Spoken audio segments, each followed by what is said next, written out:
नमस्कार मित्रांनो, NK online क्लासमध्ये आपल्या सर्वांचं मनपूर्वक स्वागत। मित्रांनो, इयत्ता 12वी ऑक्टोबर 2021 मध्ये झालेल्या बोर्ड परीक्षेच्या प्रश्नपत्रिकेची माहिती आपण अभ्यासत आहोत। यापूर्वी जिओग्राफी विषयाची आपण एक प्रश्नपत्रिका अपलोड केलेली होती, पण ती प्रश्नपत्रिका ओल्ड सिलेबस म्हणजे जुन्या सिलेबसवरती आधारित असलेली प्रश्नपत्रिका होती। ॲक्च्युअली आता सिलेबस बदलल्यानंतर ज्या पद्धतीने प्रश्नाचं स्वरूप बदललेले आहे त्या स्वरूपावरती आधारित जी न्यू सिलेबसवरती आधारित प्रश्नपत्रिकेचा फॉर्मॅट आहे त्याच्या सारखी किंवा तीच प्रश्नपत्रिका आपल्याला अभ्यासणं गरजेचं आहे। त्यामुळे नवीन सिलेबसवर आधारित जी प्रश्नपत्रिका आहे ती प्रश्नपत्रिका आज आपण या ठिकाणी अभ्यासत आहोत। मित्रांनो, पाहून घ्या, या ठिकाणी तुम्हाला तारीख दिसते 25/9/2021 म्हणजे नोव्हेंबरमध्ये ही पेपर झालेले 9 म्हणजे डिसेंबरमध्ये झालेला आहे, सॉरी डिसेंबरमध्ये हा पेपर झालेला होता जिओग्राफीचा।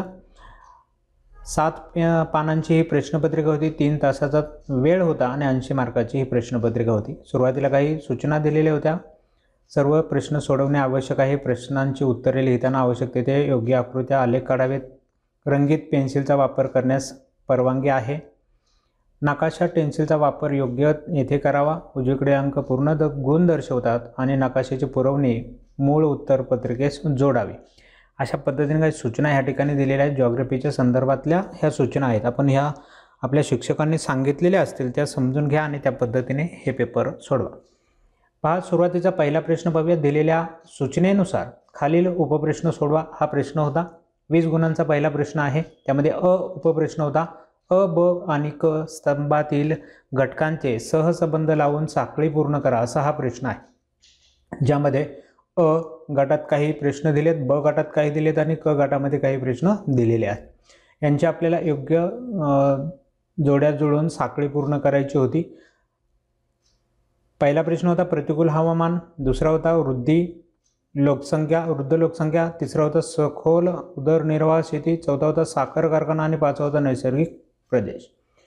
ब मध्ये पहिला घटक दिला होता भूरचना, दुसरा होता वजन घटित कच्चा माल, वाळवंटी प्रदेश आणि चौथा होता 60 वर्षापेक्षा जास्त वयोगट आणि पाचवा होता तांदूळ। क गटामध्ये पहिला होता वैद्यकीय खर्च अधिक, ब होता शेताचा आकार लहान, क होता हिमालय, 4 होता कमी लोकसंख्येची घनता आणि 5 होता ऊस उत्पादक प्रदेश। यांची आपल्याला साखळी पूर्ण करायची होती।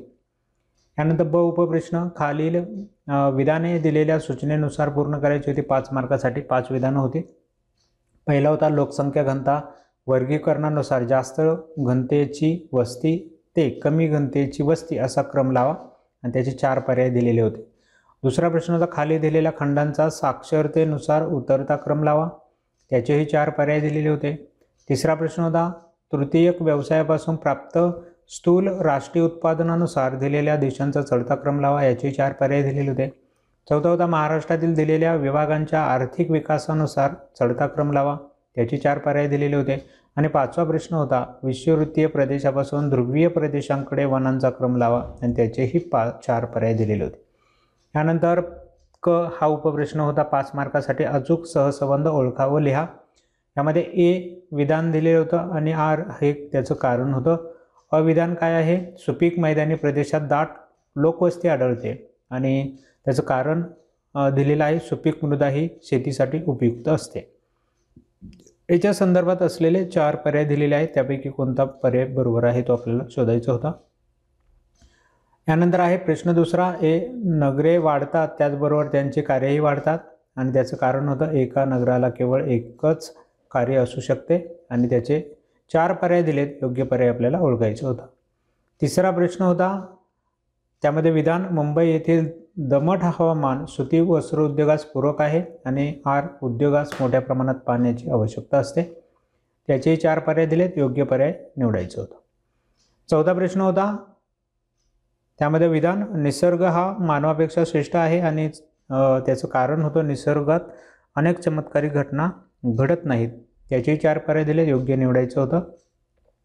पाचवा होता विधान आहे त्यामध्ये तृतीयक व्यवसायामध्ये वस्तू निर्मिती होत नाहीत आणि त्याचं कारण आहे या व्यवसायात केवळ सेवा दिली जाते आणि त्याचेही 4 पर्याय दिलेत, योग्य पर्याय आपल्याला निवडायचे होते।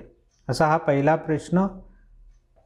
यानंतर ड उपप्रश्न राहिलेला आहे एक चौथा, अयोग्य घटक ओळखावं लिहा। यामध्ये पहिला नागरीकरणाचे घटक 4 दिलेत, अयोग्य कोणता आहे तो ओळखायचा आहे। 2 प्राथमिक आर्थिक क्रिया, त्याचे 4 पर्याय दिलेत, याच्यातलाही अयोग्य शब्द ओळखायचा आहे। खनिजांवर आधारित उद्योग, त्याचे 4 शब्द दिलेत, त्यापैकी एक चुकीचा किंवा गटात न बसणारा शब्द आहे तो ओळखायचा आहे। 4 क्षेत्रीय विकास मोजमापाचे मापदंड, अ ब क ड 4 पर्याय दिलेत, त्यापैकी योग्य गटात न बसणारा शब्द आपण ओळखणार होतो। आणि 5वा मानवी भूगोलाच्या शाखा ज्या नाहीत ती शाखा आपल्याला या ठिकाणी ओळखायची होती। मित्रांनो यामध्ये टिकमार्क केलेले आहेत, पण हे प्रश्नांची उत्तरं टिक केलेली बरोबर आहेत की नाही माहीत नाही। आपल्याला विद्यार्थ्यांकडून आलेल्या ह्या प्रश्नपत्रिका आहेत, म्हणजे ज्यांना पेपरसाठी आलेले असतील त्यांनी टिकमार्क केलेले असतील, तर प्रश्न बरोबर आहेत की नाही ते माहीत नाही। त्यामुळे ह्या उत्तरांकडे आपण लक्ष न देता व्यवस्थित उत्तरं पाहून घ्या। प्रश्न दुसरा पाहूयात, खालील विधानांची भौगोलिक कारणे लिहा। कोणतेही 4 सोडवायचे, ते 12 मार्काचा प्रश्न आहे, 6 दिलेत, 4 सोडवायचे। पहिला होता स्थलांतर हे नेहमीच कायमस्वरूपी असते असे नाही। दुसरं होतं ग्रामीण वस्तीमध्ये भूमी उपयोजन हे शेतीशी निगडीत असते। तिसरं होतं शिकारीवर बंदी घालण्यात आली आहे। चौथं होतं हवाई वाहतुकीचे प्रमाण वाढत आहे। 5वं होतं हिमालयीन पर्वतीय प्रदेशाचा विकास फारसा झालेला नाही। आणि 6वं होतं भूगोल विषयाचे स्वरूप गतिशील आहे। तिसरा प्रश्न आहे खालील संज्ञांमध्ये फरक स्पष्ट करा। कोणतेही 3 9 मार्क आहेत। पहिला होता देणारा प्रदेश आणि घेणारा प्रदेश। दुसरा होता ओसाड भूमी आणि बिगर शेतीभूमी। तिसरा होता खाणकाम आणि मासेमारी। चौथा होता द्वितीयक आर्थिक क्रिया आणि तृतीयक आर्थिक क्रिया। आणि 5वा होता प्रादेशिक प्रदेश आणि राजकीय प्रदेश। प्रश्न चौथा तुम्हास दिलेल्या जगाच्या नकाशामध्ये पुढील बाबी योग्य चिन्हांच्या सहाय्याने दर्शवा आणि सूची तयार करा। कोणतेही 6 गुण होते 6, एकूण चौथा प्रश्न आहे 11 मार्काचा। यामध्ये पहिली घटक होता ऑस्ट्रेलियातील जास्त लोकसंख्येचा प्रदेश। 2 भारतातील लिंग गुणोत्तर सर्वाधिक असणारे राज्य। 3 हुरूर औद्योगिक क्षेत्र।